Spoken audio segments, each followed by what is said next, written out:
pas un voyou ou je sais pas comment on a pu me qualifier encore de petite frappe. Non, c'est pas tout à fait le cas.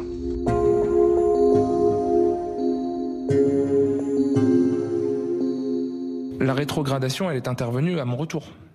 C'est-à-dire quand je suis revenu au bout de 15 jours, j'ai été convoqué et dans le bureau de Patrick Stroda et dans le bureau de François-Xavier Loche, qui m'ont expliqué qu'en fait, je n'allais plus participer au déplacement officiel du président de la République, que je n'allais plus participer à, enfin, je n'allais plus être à...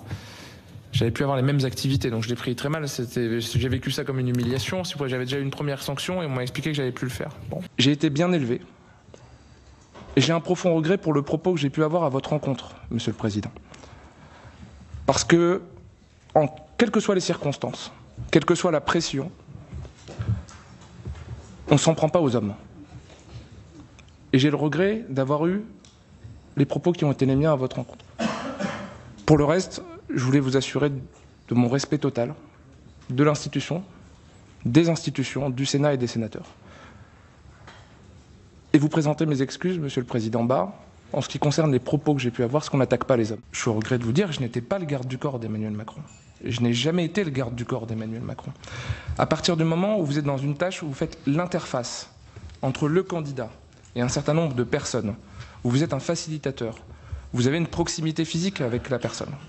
Parce que s'il a besoin de quelque chose, si vous avez besoin de lui dire quelque chose, par exemple qu'on est en retard, qu'il faut passer à la séquence d'après, eh bien, vous devez être proximité physiquement de lui. Et je n'étais pas le garde du corps d'Emmanuel Macron parce qu'il y avait déjà, comme je vous l'ai dit, pendant une durée de 3 mois environ, je ne veux pas me tromper, mais je vous fournirai exactement les dates des recrutements et l'arrivée des officiers de sécurité du SDLP.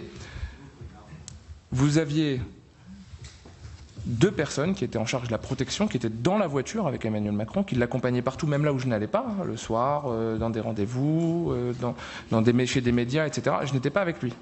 Le port d'armes, je vous le répète, n'était pas lié à la sécurité du président de la République, mais à ma sécurité personnelle. La résidence de l'Alma est une vieille résidence qui est déjà occupée par beaucoup de personnes, et donc il n'y avait pas de logement libre au moment où je suis arrivé, et on ne mesure pas tout de suite l'ampleur de la tâche tant qu'on n'a pas... Donc j'avais pas fait de demande non plus.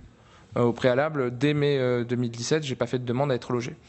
Ensuite, vous vous rendez compte que vous commencez le matin à 6h30, vous finissez, il est 23h, minuit, 1h, que vous faites 20 minutes de trajet pour rentrer chez vous, que vous ne voyez pas votre femme, vous ne voyez pas mon fils, donc, et surtout qu'on vous demande beaucoup de disponibilité et de capacité de réagir tout de suite à l'événement ou à ce qui peut se passer ou à un déplacement. Donc j'ai fait cette demande sur le tard, dans un cadre normal, au directeur de cabinet, en lui exposant un peu les motifs. Il a tout de suite attribué ce logement pour nécessité absolue de service et je ne l'ai jamais occupé. Voilà.